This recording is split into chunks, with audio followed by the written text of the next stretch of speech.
शिक्षा, पढ़ाई लिखाई का इस्तेमाल सही जगह करके हम दुनिया में बहुत कुछ बदल सकते हैं। अरे भाग्यवान, मेरे जूते कहाँ रखे हैं? मुझे बाहर जाने में देर हो रही है। तभी मालती कमरे में आती है। ये रहे आपकी जूते। मैं इन्हें साफ करने के लिए ले गई थी। अरे वाह, तुम कितनी समझदार हो। मेरे बिना कुछ कहे ही सारे काम कर देती हो। तभी मालती झिझकते हुए रमेश से कहती है, सुनिए जी, आपसे एक बात कहूँ, बुरा तो नहीं मानेंगे ना? अरे नहीं नहीं, बेफिक्र होकर कहो। शादी से पहले मैं अपने मायके में नौकरी करती थी।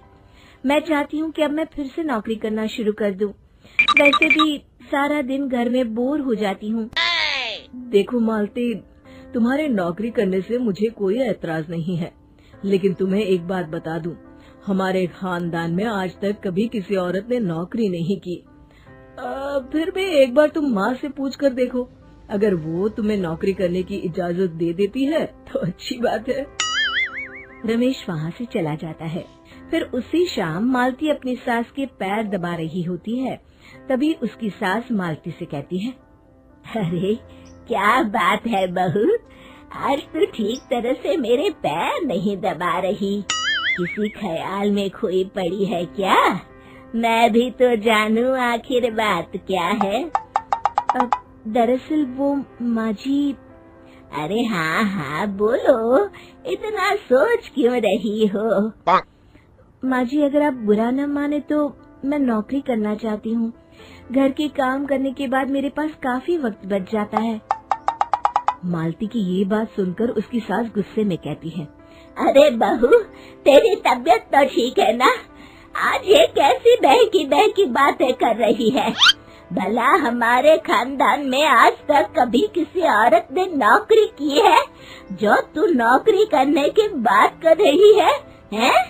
अरे बहू, तू क्या रिश्तेदारी में हमारी नाक कटाना चाहती है? जितना जल्दी हो सके अपने दिमाग से नौकरी का भूत उतार दे, और अब जा, जल्दी से रसोई में जा, खाना बनाने का वक्त हो रहा है। मालती मन मार कर खाना पकाने के लिए रसोई घर में चली जाती है। अगले दिन, नमस्ते माँ जी, कैसी हैं आप? अरे आओ आओ दिवाकर बेटा, बैठो, मैं तुम्हारे लिए चाय मंगाती हूँ। बहू, जरा एक कप चाय तो लेती आना। फिर दिवाकर एक फाइल खोलकर मालती की सास के सामने रख देता है। ये देखिए माँ जी, ये है पिछले महीने का हिसाब और ये रहे मुनाफे के रुपए। एक बार हिसाब देख लीजिए और इन कागजों पर अपने दस्तखत कर दीजिए। अरे दिवाकर बेटा, मैंने भला आज तक कभी तेरा हिसाब देखा है जो अब देखूंगी? ला बता, कहाँ दस्तखत करूं? तभी मालती चाय लेकर वहाँ आ जाती है और अपनी सास को बिना कागजातों को पढ़े इस तरह लापरवाही से दस्तखत करते हुए देखकर हैरान रह जाती है। अच्छा माँ जी, अब मैं चलता हूँ, फैक्ट्री में बहुत काम है। फिर दिवाकर वहाँ से चला जाता है। कुछ दिनों बाद मालती बाजार में कुछ सामान खरीद रही होती है।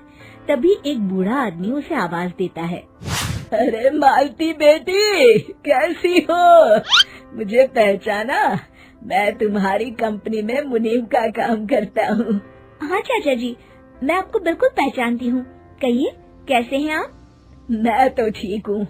कंपनी में कुछ भी ठीक नहीं चल रहा, यहाँ तक कि हमें ठीक वक्त पर तनख्वाह भी नहीं मिलती। ये आप क्या कह रहे हैं? अब क्या बताऊँ, आप लोग तो कभी हिसाब किताब देखने दफ्तर आते नहीं।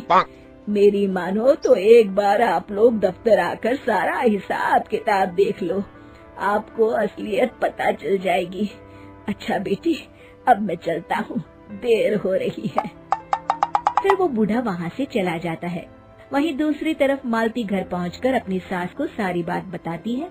तभी वहाँ रमेश भी आ जाता है, लेकिन मालती की सास मालती की किसी भी बात पर विश्वास नहीं करती। तभी रमेश कहता है, अरे माँ, बिना आग के कभी धुआं नहीं उठता। जब मालती इतना कह रही है तो हमें एक बार दफ्तर चलकर देख लेना चाहिए। वैसे भी हम लोग काफी दिन से अपने दफ्तर नहीं गए हैं। इस तरह किसी एक आदमी के भरोसे काम छोड़ना मुझे भी ठीक नहीं लगता। अगले दिन वे सभी अपने दफ्तर पहुंचते हैं और सीधे दिवाकर के कैबिन में जाते हैं। अचानक सबको एक साथ देखकर दिवाकर चौंक जाता है। अरे माँ जी, आप सब लोग अचानक यहाँ कैसे आ गए? अगर कुछ काम था तो मुझे एक फोन कर दिया होता, मैं आपके घर आ जाता।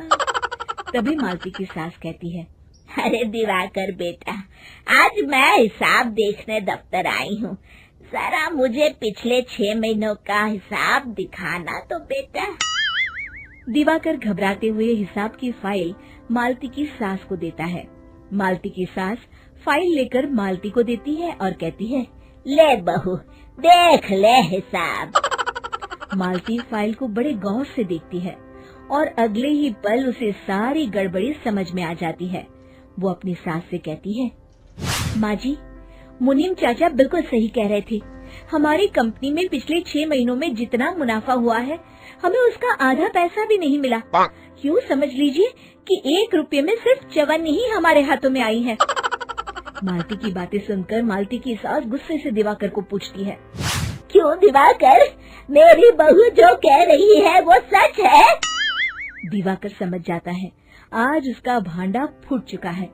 वो गिड़गिड़ाते हुए कहता है, मुझे माफ कर दीजिए माँ जी, मैं पैसों के लालच में अंधा हो गया था।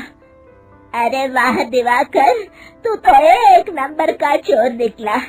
इतने दिनों से मैं तुझ पर आंख बंद करके भरोसा करती रही और तू मुझे ही चुना लगाता रहा। अभी के अभी निकल यहाँ से और दोबारा अपनी शक्ल मत दिखाना। दिवाकर वहाँ से भाग जाता है। मालती की सास मालती को शाबाशी देते हुए कहती है, बहू, आज मैं समझ गई कि पढ़ाई लिखाई हमारी जिंदगी में कितनी जरूरी है।